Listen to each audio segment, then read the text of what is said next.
नमस्कार दोस्तों, मैं सिद्धार्थ मिश्रा एक बार फिर हम आपका स्वागत करते हैं। और आज एक बार फिर से हमारे बीच में पुष्पराज जी मौजूद है, जिन्होंने लास्ट टाइम वीडियो में हमें बताया था कि कैसे नवरात्रों की जो है पूजा करनी चाहिए, माता को कैसे अपने चौकी पर बिठा करके उनका जो है 9 दिन में व्रत रखना चाहिए, उसका साइंटिफिकली मतलब क्या है। आज हम फिर से एक बार जो है पुष्पराज जी को जो है अपने पास बुलाया है और आज फिर हम इसे जो है एक मुद्दे के ऊपर बात करेंगे। आज का जो हमारा विषय रहेगा वो रहेगा हवन का, कि हमने जो है माता जी को जो है स्थापित तो कर दिया, पर जो हम उनका जो है विदाई वो किसके माध्यम से करें। और हवन अगर हम नवरात्रों में करते हैं तो उसमें हवन का जो है महत्व क्या होता है, और आखिरी दिन जैसे कि अष्टमी या नवमी वाले दिन जो है हमें हवन क्यों करनी चाहिए। तो आज हमारे बीच में पुष्पराज जी हैं, तो पुष्पराज जी से जो है एक बार फिर हम इनका स्वागत करते हैं एवं हम जो है जानना चाहेंगे कि आप हमारे दर्शकों को बताइए कि हवन का क्या महत्व है, और हवन जो है एक सनातन धर्म में क्या लेवल रखता है, और उसका जो है सनातन धर्म में क्या महत्वता है, और उसको कैसे करनी चाहिए। वेद सनातन है तो यज्ञ भी सनातन है, धर्म सनातन है, यज्ञ भी सनातन है, क्योंकि वेद जो है वो सनातन है। होम देवता उद्देश्येन यत दीयते हवि इति होमः। देवताओं को जो अग्नि के माध्यम से जो हम हवि मैंने विभिन्न प्रकार के पदार्थ जो हम देते हैं उसे होम कहते हैं। और हवन हविष्या अन्नम इति हवनः। हविष्यान्न मैंने जिस अन्न को देवता जो है वो खाते हैं, पदार्थ को जिसको देवता लोग खाते हैं उसे कहते हैं हविष्यान्न। तंडुल इति अक्षतः। तंडुल कहते हैं अक्षतों को, चावलों को। वहाँ पर हमारे शास्त्रों में स्पष्ट लिखा हुआ है कि तिल्लाः अर्धा तंडुलः प्रोक्ताः। तंडुला अर्धः यवा प्रोक्ताः। यवा अर्धः शर्करा, शर्कराया अर्धः इति घृतम्। अर्थात तिल का आधा भाग जो है वो चावल, चावलों का जो आधा भाग है वो यप मैंने जौ का जो आधा भाग है उसमें शक्कर, शक्कर का जो आधा भाग है उसके बीच में देसी गाय का शुद्ध घी मिला करके भविष्य अन्न बनता है।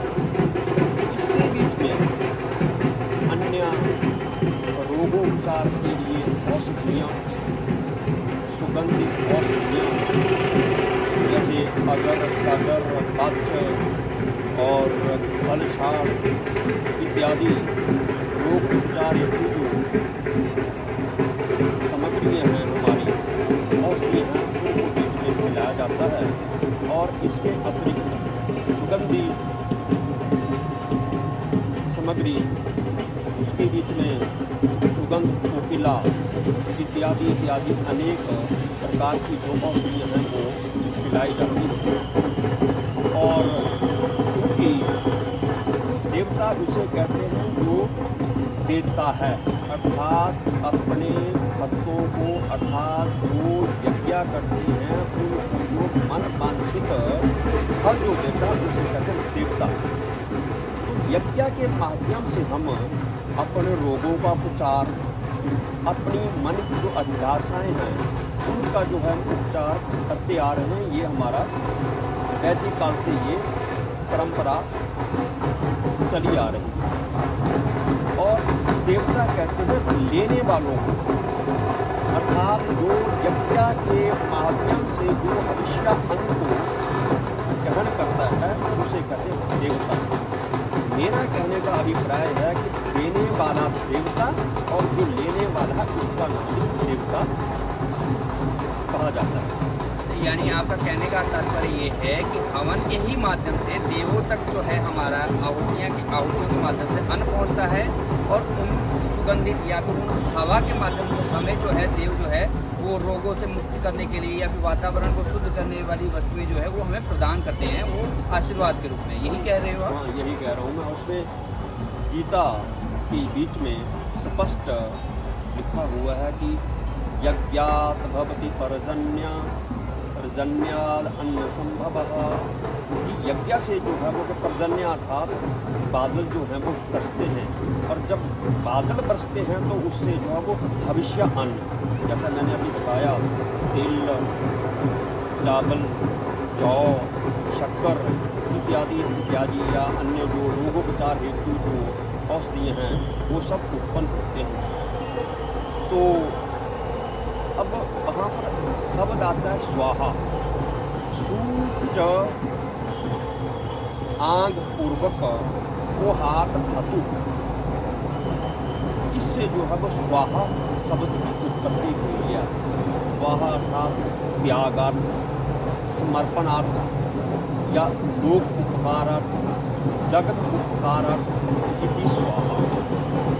और उसके साथ जो आत्मसमर्पणम इति स्वाहा, अर्थात अपने आप को भगवान के चरणों में यज्ञ के माध्यम से समर्पित करना, ये स्वाहा है। और यज्ञ की जो पत्नी है उसका नाम भी स्वाहा है। यज्ञ की मूलतः दो पत्नियाँ हुई हैं, एक है स्वाहा और दूसरी है लक्ष्मी। तो और इनके यज्ञ के 14 पुत्र हुए हैं, तोष, प्रदोष इत्यादि। तो कोई भी जो यज्ञ है वो बिना लक्ष्मी से नहीं होता है। और साथ में स्वाहा अर्थात जो मैंने अभी कहा पहले, सूर्य आन पूर्वक को हाथ धातु अर्थात त्यागार्थम, अर्थात भविष्य अन्न त्यागार्थम।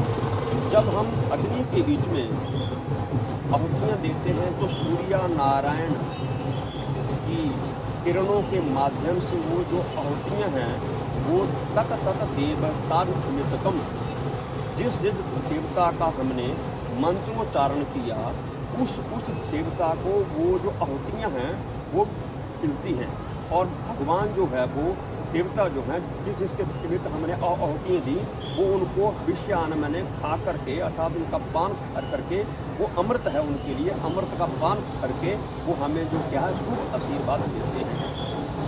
ठीक है, पर आप जैसे अभी बता रहे हो कि अग्निदेव को दो पत्नियां हुई हैं, स्वाहा एवं जो है लक्ष्मी। तो मेरे को स्वाहा का तो पता था कि स्वाहा के माध्यम से वो वर मिला है माता को, कि उसी के माध्यम से ही हमारी जो है आहुतियाँ वो जो होती है स्वीकार होती हैं। बट लक्ष्मी का जो वो तो नारायण के साथ जुड़ा जाता है, तो ये लक्ष्मी दूसरी है। हाँ, यज्ञ जो है वो उसका वास्तविक स्वरूप है नारायण, अर्थात यज्ञ नारायण कहते हैं, ये उसी का ही एक रूप है। अच्छा, ये नारायण जी का ही एक स्वरूप है। ठीक है, ये आप ही पता लगा। तो आप मेरे को आचार्य जी ये भी बता दीजिए कि अभी तो हमने पता कर लिया कि उसका हवन का क्या महत्व है। अभी बताइए कि हमें हवन करने के उपरांत हमें किन बातों का ध्यान देना चाहिए और उसको शुद्धता के साथ हम कैसे हवन कर सकते हैं, उसके बारे में थोड़ा बताइए। ऐसा है कि श्रद्धा, भक्ति, भाव, शुद्धता से किया गया ही यज्ञ को, हवन को, होम को, सामग्री को देवता जो है वो स्वीकार करते हैं। अर्थात बिना श्रद्धा, बिना भावना, बिना शुद्धता से किया गया जो यज्ञ है वो निष्फल होता है। और इस यज्ञ को करने के लिए अनेक प्रकार की जो है वो विधियों का समावेश होता है। सबसे पहले हवन कुंड को जो है उससे पहले जो है वो यज्ञशाला का निर्माण करना, यज्ञ मंडप का निर्माण करना। वो यज्ञों के अनुसार ही, बड़ा यज्ञ हो तो उसका जो है वो यज्ञशाला जो है, यज्ञ मंडप जो है वो उसको उसी हिसाब से बनाया जाता है, जैसे 16 हाथ का, 12 हाथ का, 8 हाथ का, 4 हाथ का और 2 हाथ का और 1 हाथ का, उसे कहते हैं हस्तमात्र परिमितम। हस्तमात्र मैंने हाथ के बराबर का। तो ये तो यज्ञ जो है वो सामग्री के अनुसार या यज्ञ की संख्या, मंत्रों की संख्या कितनी है, जप की संख्या कितनी है, उसके अनुसार ये प्रभाव होता है। परंतु उसके बीच में जो है वो कुंड का निर्माण, कुंड के निर्माण के बीच में पंचभूत संस्कार और जो कुंड है उसका जो है वो 12 प्रकार से उसकी पूजा की जाती है। जैसे देवताओं की पूजा, योनि की पूजा और कंठ की पूजा, इस प्रकार से उसके बीच में 12 जो है वो इसके अलग अलग विधान हैं। और साथ में उसके पश्चात आता है पंचभूत संस्कार कि भूमि हवन कुंड के बीच में अग्नि स्थापना करने से पहले 5 प्रकार के संस्कार। उसके पश्चात फिर एक जटिल प्रक्रिया है जिसे साधारण लोग जो हैं वो नहीं समझ पाते हैं, वो कंडिका। 3 चीज़ें कंडिका के बीच में मूल हैं, चंडी, सपिंडी और कंडिका। ये तीनों जो हैं वो थोड़ी दुर्गति है। तो उस कंडिका के बीच में जो है वो 45 प्रकार के जो है वो छोटे छोटे विधान हैं। और उसके पश्चात जो है अग्नि स्थापना, उसके पात्र स्थापना अर्थात यज्ञ के जो पात्र 22 प्रकार के यज्ञ के जो पात्र हैं वो यज्ञ के बीच में उपयोग होते हैं। वो पहले जो पात्र होते थे वो कास्ट के होते थे, उनका हम वहाँ पर रखा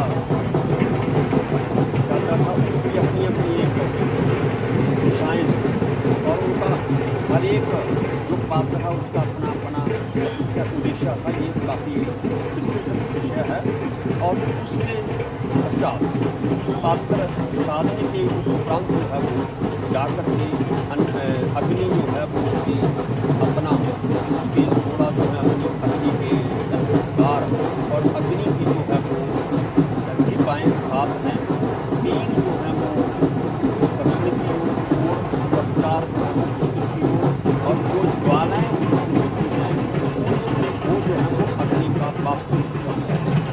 इस प्रकार से अग्नि स्थापना का विधान, पात्र साधन का विधान, ये जटिल प्रक्रिया है। तो ये तो एक यज्ञ के अंग है। परंतु इसके विषय में एक शब्द और बोलना चाहता हूँ। हमारे शास्त्र जो हैं वो उनका निर्माण हमारे ऋषि मुनि थे, उन्होंने वैज्ञानिक ढंग से किया हुआ है। और यज्ञ की जो विधि है ये प्रमाणित है, नियमों के आधार पर आधारित है। मैंने भी कई जगह पे ऐसा देखा है और कि यज्ञ की जो विधि है उसके बीच में एकरूपता नहीं है। जब यज्ञ की जो विधि है उसके बीच में एकरूपता नहीं रहती है तो जो लोग होते हैं सनातनी या वैदिक यज्ञ को जो मानने वाले होते हैं उनके मन में संशय रहता है कि एकरूपता का अभाव है। तो हमें आपके द्वारा ही मैं ये भी सकारात्मक चर्चा करना चाहता हूँ कि हमें यज्ञ की एकरूपता को बनाए रखना चाहिए। इसके ऊपर भी हमें कुछ अनुसंधान की आवश्यकता है, प्रचार की आवश्यकता है। तो आपके माध्यम से मैं ये मेरा एक संदेश भी है कि ताकि लोगों के बीच में एक जागरूकता भी रहे और जिज्ञासा भी रहे और उनको ये जो हमारे यज्ञ हैं इसके बीच में एकरूपता नहीं है, उनके मन में जो संदेह होता है उत्पन्न उसके भी जो है वो भी शांत रहे। पर इसमें मैं थोड़ा सा सवाल ये करना चाहूँगा, जैसे कि आपने बताया कुछ इसके परिक्रम हैं जो जटिल हैं, तो सबसे पहले तो ये सवाल का जवाब दीजिए कि अगर जिन लोगों को ये आता नहीं है, वो सब चीज़ें जो है करना आता नहीं है, तो क्या उनको दोष लगता है या फिर उनको करना चाहिए, नहीं करना चाहिए? और दूसरा ये है कि जैसे आपने बताया कि सब एक स्वरूप बना दिया जाए, तो इसमें हर देवता के लिए हर जो है यज्ञ अलग अलग होते हैं, तो उसमें एक स्वरूपता कैसे दी जा सकती है? नहीं। हर देवता के लिए जो यज्ञ हैं वो अलग अलग नहीं होते, मंत्र अलग अलग होते हैं, परंतु यज्ञ की जो विधि होती है। विधि है वो एक ही है। ये जो विधि है, ये जो संख्यात्मक हवन होते हैं उसके बीच में दैनिक हवन यदि हम अपने घरों के बीच में करते हैं तो उसके बीच में इतने बड़ा जो विस्तार है उसको करने की आवश्यकता नहीं है। मतलब इसको नहीं भी करता है, जिसको नहीं पता है इस चीज़ का, नहीं करता है, तो उसको कोई पाप नहीं, बल्कि करना चाहिए ये, हाँ है ना? यज्ञ जो है वो उसकी जो क्या नाम लोप ना हो यज्ञ, ये जो मैंने बताई विधि होती है वो संख्यात्मक जपात्मक विधि के बीच में जो यज्ञ है उसके जो छोटे अंग उपांग हैं उनको किया जाता है और किया जाना चाहिए। एक और और हमारा सवाल जो घर के बीच में हम छोटे छोटे यज्ञ करते हैं या दैनिक यज्ञ करते हैं, कई ऐसे घर हैं जहाँ पर दैनिक यज्ञ होते हैं, साप्ताहिक यज्ञ होते हैं, तो वहाँ पर इतनी बड़ी जो नियम है उसको नहीं किया जाता। ठीक है। और तो एक और मेरे को सवाल बताइए कि जैसे कई लोग कहते हैं हवन करवाना है, कई कहते हैं महायज्ञ करवाना है, हमने देवी का महायज्ञ करवाना है, तो इसमें क्या कोई फ़र्क है क्या कुछ? हाँ, मैंने इसलिए पहले कहा कि जो संख्यात्मक जपात्मक जो हवन होते हैं, जैसे कोटि, अति कोटि और सहस्र लक्ष, सपाद लक्ष, उनके बीच में जो है वो हमें वहाँ पर जो है वो उसे कहते हैं महायज्ञ। और जो छोटे होते हैं जैसे कोई जन्मदिन के ऊपर यज्ञ करते हैं या और कोई क्या नाम कर्म के ऊपर कोई यज्ञ करते हैं, दैनिक जो यज्ञ करते हैं वो है छोटे लघु यज्ञ। ठीक है। तो अभी मुझे ये भी बता दीजिए कि जो अभी नवरात्रों का पर्व चल रहा है और नवमी भी बहुत समीप है, तो हवन करवाना चाहिए तो नवरात्रि के 9वें दिन करवाना चाहिए, विजयदशमी वाले दिन करवाना चाहिए या अष्टमी वाले दिन करवाना चाहिए? नहीं, इसमें ऐसा नहीं है। इसमें ऐसा है कि कुछ जो राज्य हैं उनमें अपनी अपनी परंपराएं हैं। कोई अष्टमी वाले दिन जो है वो हवन करवाता है, क्योंकि वो ये मानते हैं कि भगवती का जो अष्टमी पूजा हमारी है, इसलिए वो अष्टमी को अधिमान देता है। और कुछ लोग जो हैं वो नवमी वाले दिन, क्योंकि वो वहाँ पर यह कि भगवती के जो है वो 9 स्वरूप हैं, तो नवमी वाले दिन जहाँ वो हवन करते हैं। परंतु मेरा जो अपना मत है और शास्त्रों का जो विधान है वो है कि नवरात्रों का, मैंने पहले पिछले इसमें बताया था, मैंने नवानाम रात्रि नाम समाहारा इति नवरात्रि, अर्थात 9 रात्रियों का संयोग प्रतिदिन अलग अलग भगवती के रूप आते हैं। प्रथम शैल ब्रह्मचारी, ठीक है, इस तरह से 9 जो है वो अलग अलग रूप हैं। तो इसका जो पारण जो है 10वीं वाले दिन ही शास्त्रोक्त है, अर्थात 10वीं वाले दिन जो है वो इसका उपवास का या जो व्रत रखा था हमने उसका पारण होना जो है वो न्याय संगत है। 9 जो रात्रि है वो 9वें वाले दिन रात को समाप्त होगी। जब अगले दिन सूर्य उदय होगा उससे पहले जो है हमारी 9वीं वाली जो रात्रि है वो समाप्त होगी, तो 10वीं वाले दिन उसका पारण जो है वो न्यायोचित। ठीक है। तो इस बार का जो नवरात्रि है वो जैसे कि आपने देखा है कि चतुर्थी जो है वो बढ़ गई है, और जो हमारी अष्टमी और नवमी है वो एक साथ सहयोग बन रहा है। और जहाँ तक मैंने थोड़ा पंचांग देखा तो उसमें अष्टमी जो है वो 7 बजे के बाद जो है शुरू हो जा रहा है, और उसको अष्टमी ना मान के उसको सप्तमी में रखा गया है, और जो नवमी और अष्टमी जो है वो एक दिन बन रहा है। तो इसमें थोड़ा सा कन्फ्यूजन आ रहा है कि किस दिन पूजा जो अष्टमी वाले पूजा करना चाहते हैं तो वो क्या वो भी नौमी वाले दिन की पूजा करें, और जो नौमी वाले करना चाहते हैं वो भी उसी दिन पूजा करें, क्या कैसा है? नहीं, उसमें ऐसा है कि जो सूर्योदय के प्रांत तक जो रहेगी तिथि, वो उस दिन की जो तिथि है वो मानी जाएगी। जो आप बता रहे हैं वो ऐसा है कि 10वीं और 9वीं दोनों इकट्ठी हैं। 9वीं 10वीं दोनों इकट्ठे हैं, क्योंकि दशहरा जो है वो सायंकालीन पर्व है। यहाँ रावण का जो दहन किया जाता है, अपराजिता माता की जो स्तुति की जाती है, अग्नि दहन जो किया जाता है, अग्नि के बीच में जो यज्ञ किया जाता है विजयादशमी के उपलक्ष्य के ऊपर, और अपराजिता भगवती की जो हम पूजा करते हैं और उसके निमित्त जो हम शमी को जो है संविदा उसके माध्यम से हम हवन करते हैं, वो उसका जो महत्व है वो 10वीं वाले दिन अर्थात सायंकालीन है, और जो 9वीं है वो सुबह ही रहेगी। ध्यान काल से पहले जो 9वीं रहेगी, उसके उपरांत जो 10वीं रहेगी, अर्थात 9वीं और 10वीं दोनों एक ही दिन है। 9वीं को हम जैसे रामायण के पाठ जो हैं वो रखे जाते हैं, नवहान जिसे पारायण कहते हैं, तो उसका समापन जो है वो 9वीं के बीच में ही होगा। अपरंच 10वीं के बीच में जो है वो रावण का दहन या अन्य अपराधिता की पूजा, शस्त्र की पूजा इत्यादि जो है वो 10वीं अर्थात मध्याह्न के बाद वो शास्त्र सम्मत है। अब 10वीं की बात हो ही रही है तो एक सवाल है जो कि मैं अभी नहीं करना चाहता था, बट अभी मैं इच्छा हो रही है कि मैं कर लूँ। कि कई जैसे कि हम बैठे हैं तो कई कहते हैं कि दशहरे वाले दिन जो है, मैंने पूछा कि आपको हवन करवाना चाहिए तो वो कहते हैं नहीं, हमने जो है सुंदरकांड ही करवाना है। तो दोनों में क्या मतलब कि उस दिन जो है ज़्यादा फलदायक कौन सा होता है? उस दिन सुंदरकांड करवाना ज़्यादा फलदायक होता है कि हवन करवाना ज़्यादा फलदायक है? दोनों ही अपने अपने स्थान के ऊपर जो है वो उचित है।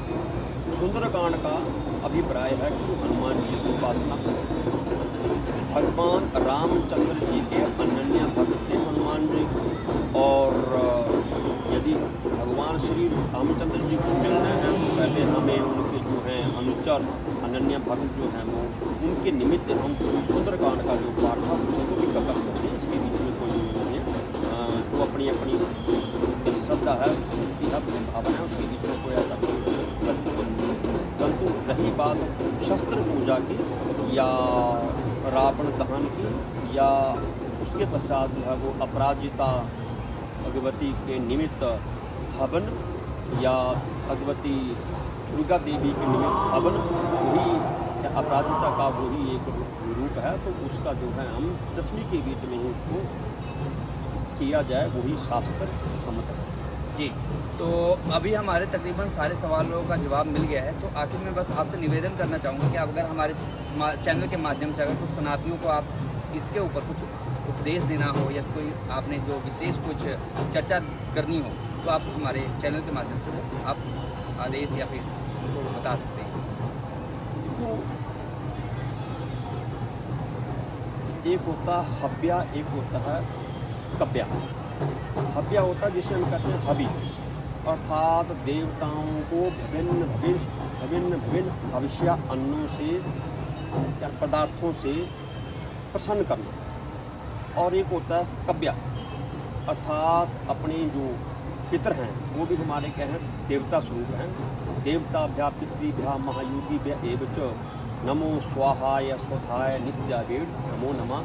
कव्या जो है वो क्या है, उसके बीच में भी हम विभिन्न विभिन्न पदार्थों को हम अपने जो हमारे पितर हैं उनको हम अर्पित करते हैं। तो हव्या कव्या इसके बीच में यही अंतर है।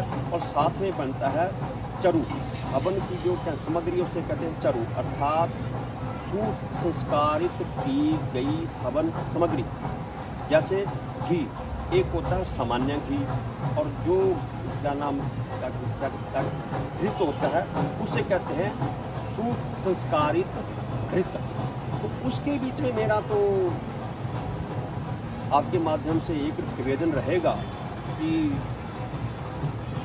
भावो यज्ञस्य साधनभूता। प्राचीन वैदिक काल से ही गाय जो है वो यज्ञों का साधनभूत रहा है, आधार रहा है। यज्ञों के बीच में गाय के उपले समिधाओं के रूप में उनका उपयोग, देसी गाय का घी, देसी गाय का दूध, देसी गाय का ही दही इत्यादि जो हैं वो सभी जो हैं वो यज्ञ के बीच में जो हैं वो उपयोग में लाए जाते रहे और लाए जाने भी चाहिए। गाय का गोबर जब हम हवन कुंड को जब लेपन करते हैं, यज्ञ जो मंडप है उसका जब हम लेपन करते हैं, तो गोमयेन उपलिप्या जलेन हुक्ष्या यत्र यत्र पंचभूत संस्कारम क्रियते तत्र तत्र अग्नि स्थापनम कुर्यात। अर्थात गाँव देसी गाय के गोबर के बिना आप हवन कुंड या यज्ञ की जो शाला है उसके बीच में यज्ञ तक नहीं कर सकते हैं। ये हमारे शास्त्रों का उपदेश है या उनका हमें आदेश है। तो इसी के साथ जो है वो निवेदन ये है कि हम यज्ञों को करें, बड़ी भावना से करें। मैंने जो अभी आपको बताया कि वेद सनातन हैं, तो सनातन धर्म जो है वो भी सनातन है और यज्ञ भी जो है वो सनातन है। और हमारी जो भावना है वो भी कैसी होनी चाहिए, देव स्वरूप होनी चाहिए। तो हमें जब भी हम यज्ञ करने के लिए बैठे तो हमें शुद्धता का पूर्णतः ध्यान रखना चाहिए। आचार व्यवहार और खान पान इसका हमें जो है वो पूरा ध्यान रखना चाहिए। कई बार मैंने देखा है यज्ञों के बीच में हम कई बार ऐसे उपहास या हंसी मजाक वाले जो शब्द हैं उन शब्दों को हम बोल देते हैं जो कि आचार और व्यवहार के बिल्कुल खिलाफ हैं, क्योंकि हमने वहाँ पर साक्षात जो है वो अग्नि देवता को या अर्थात यज्ञ नारायण का हमने वहाँ पर आह्वान किया हुआ है। तो हम वहाँ पर बैठ करके मर्यादाओं का जो सनातन की जो मर्यादा है उनका हम सभी जो है मिल करके ध्यान रखें, ताकि हमारा जो जीवन है ये कैसा हो, यज्ञमय हो। तो ये आज हमारे बीच में पुष्पराज जी थे जिन्होंने बताया कि हवन क्यों करना चाहिए, कैसे करना चाहिए और उसका वैज्ञानिक एवं जो आध्यात्मिक उसका क्या महत्व है। और आज मैं आप सभी से निवेदन करूंगा कि दशहरा का पर्व आ रहा है। दशहरा को मात्र एक रावण जो है वो रावण दहन के माध्यम से मत देखिएगा। दशहरा हमारी संस्कृति में शस्त्र पूजन के माध्यम से मनाया जाता रहा है। तो उस दिन हमें सनातनी शक्ति को पहचानने की ज़रूरत है, सनातनी शक्ति को पूजने की ज़रूरत है। सनातनी शक्ति का माध्यम शस्त्र पूजा, केवल पूजा तक नहीं बल्कि उसको कैसे हम अपने साथ अपने जीवन के अंदर उसका उपयोग कर सकते हैं उसको जानने का महत्व है। तो आप दशहरा को बहुत उत्साह के साथ मनाइए, बहुत खुशियों के साथ मनाइए और उसके साथ साथ दशहरे का पर्व का महत्व समझिएगा। इतना कहते हुए मैं अपनी वाणी को विराम दूंगा। आप सभी का धन्यवाद।